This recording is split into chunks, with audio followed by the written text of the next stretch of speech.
Le RG Podcast Minimalisme, c'est un petit rendez-vous quotidien. Autour de cette philosophie de vie, je te donne une idée que tu peux éventuellement mettre en place ensuite. Alors n'hésite surtout pas à t'abonner, ça m'aide énormément. On y va.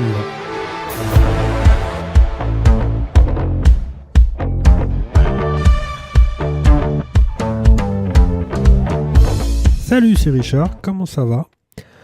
Aujourd'hui, dimanche, on va discuter un peu désencombrement. C'est le printemps, c'est la période pour faire un petit peu une analyse de son chez-soi. Quand tu sais que 40% de la surface où tu habites est utilisée, je vais la reformuler, on n'utiliserait que 40% de notre surface habitable. C'est vraiment faible.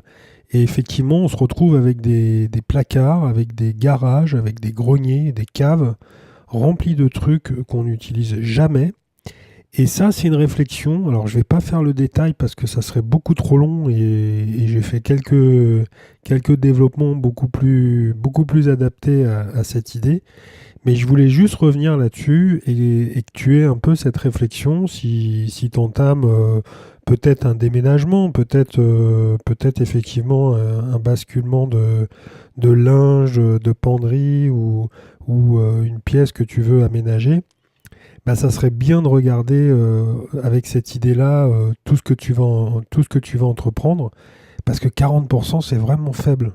Quand tu regardes un peu, 40% c'est plus de la moitié. Alors je sais, ça fait pour ceux qui sont bons en maths, je vais pas focaliser 107 ans là-dessus, mais c'est quand même énorme. C'est quand même énorme, et c'est vrai que en tant que minimaliste, moi je regarde un peu les tiny house qui sont des petites remorques, des petites maisonnettes avec une remorque que tu peux transporter.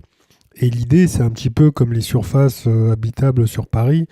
On arrive à obtenir sur quelques mètres carrés un moyen de...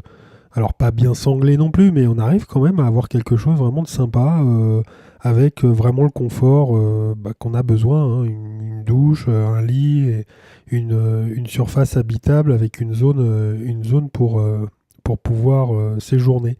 Donc on est sur des choses comme ça.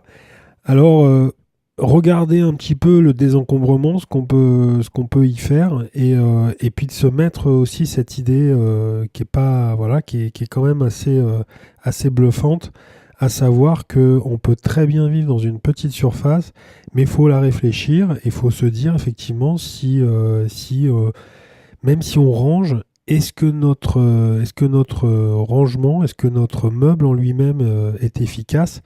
C'est toute la question multipliée par la zone habitable des 40% qu'on utilise, ou les 60% plutôt qu'on perd régulièrement dans notre habitat. Voilà, je vais essayer de faire ces 5 minutes parce que là, les 2 épisodes, j'ai pas réussi, parce qu'il a fallu que je formule quand même mon idée et que je développe un peu. Là, je vais m'arrêter ici. Je te souhaite un bon dimanche. On se retrouve donc demain. Tu peux me retrouver sur le site www.rgminimalisme.cloud, minimalisme à l'anglaise, minimalism. Et puis sur la page Instagram, comme d'habitude, avec mes petites photos. Voilà, bon week-end et à demain. Salut!